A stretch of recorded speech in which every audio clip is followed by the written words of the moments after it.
Hey there crew, today I'm going to review the Toro TimeMaster. So, the Toro TimeMaster, you either love it or you hate it. Well, I love it, and I'll tell you why. I've recently brought a Toro TimeMaster about a month ago. It has the smaller 190cc engine on it. I know the newer models have a 223cc engine on it. I only brought this because I got it cheap, second hand, in great condition, so I brought it. And look, so far it's been excellent. I've put 35 hours on it, commercial hours, so domestically that would be over a year's worth of work. Look, some of the good things about it is the personal pace. Anyone who's ever used a Toro knows the personal pace self-propelled system. It's excellent. I love it. You don't even have to think about it. You just walk with the mower.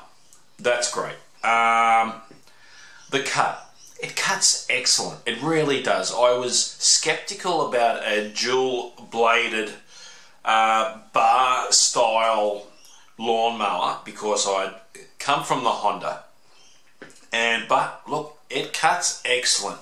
It leaves a quality finish, as good as the Honda. It really is that good.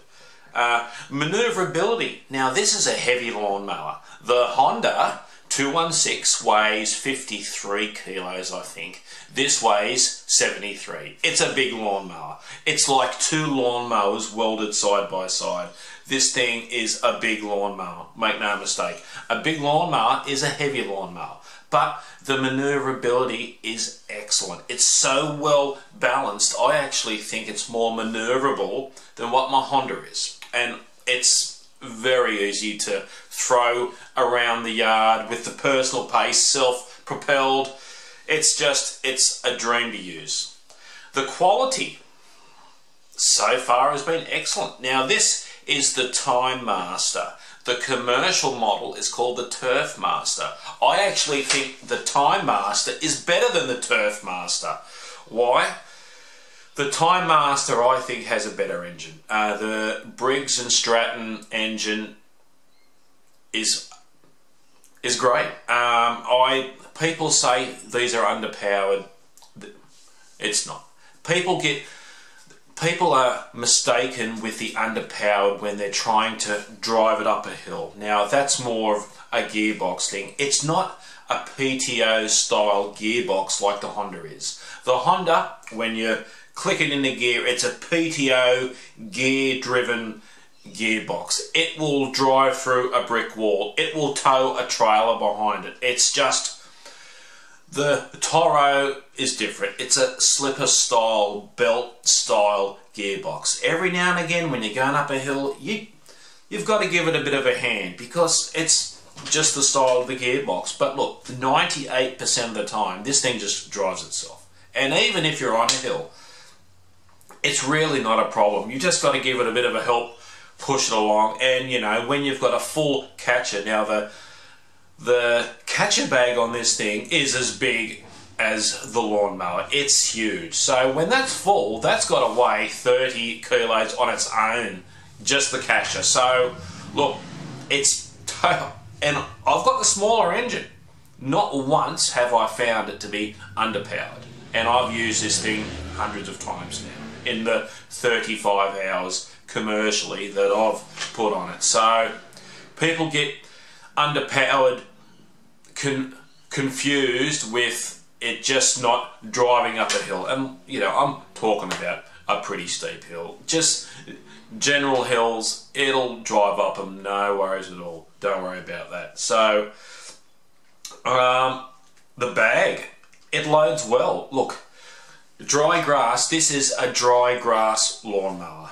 I'll get onto the bad things soon, and look, there's not many bad things. It's a dry grass lawnmower. This mower is terrible in the wet. It's terrible with wet grass. It's terrible with long grass, like long overgrown grass.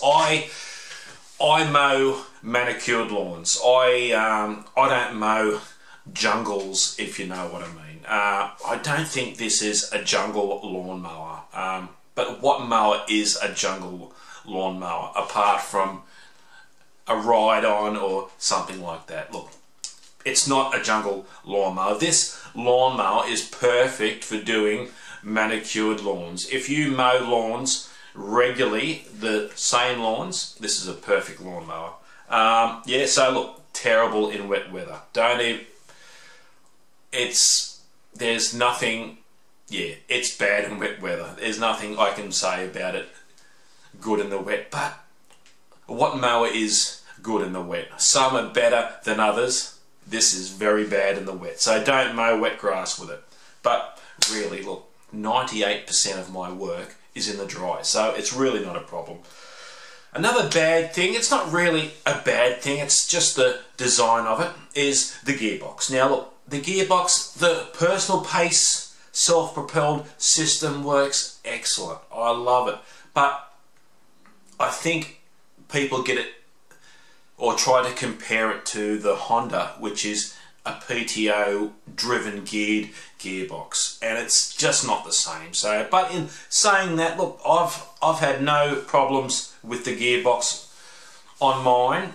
As I said before, every now and again you've just got to give it a bit of a helping hand getting up a hill, and it's really not a drama. Now if you're going to use this thing commercially, you've got to set it up, and I'm going to do another video on tips and tricks to get this thing set up so it works at its peak.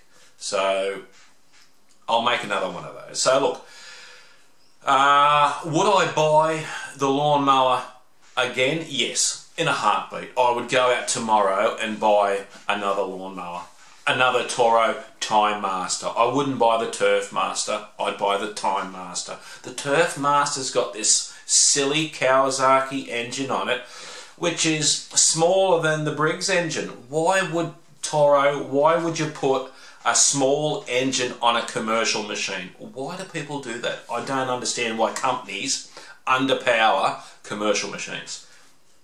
So I would buy, and the TurfMaster doesn't have the personal pace self-propelled system. It's got like a lever style like what the Honda has, which is a pain. Why do that? The personal pace, you need the personal pace on the TurfMaster, and you need a better engine, a larger engine on the TurfMaster. Buy the TimeMaster. It's a better machine. It really is. So that's it. Look, it's a great lawnmower. I'm going to go out, make a video about tips and tricks about setting it up to use it commercially. Thanks for watching. Like the video if you thought it was helpful. Subscribe. See you on the next one.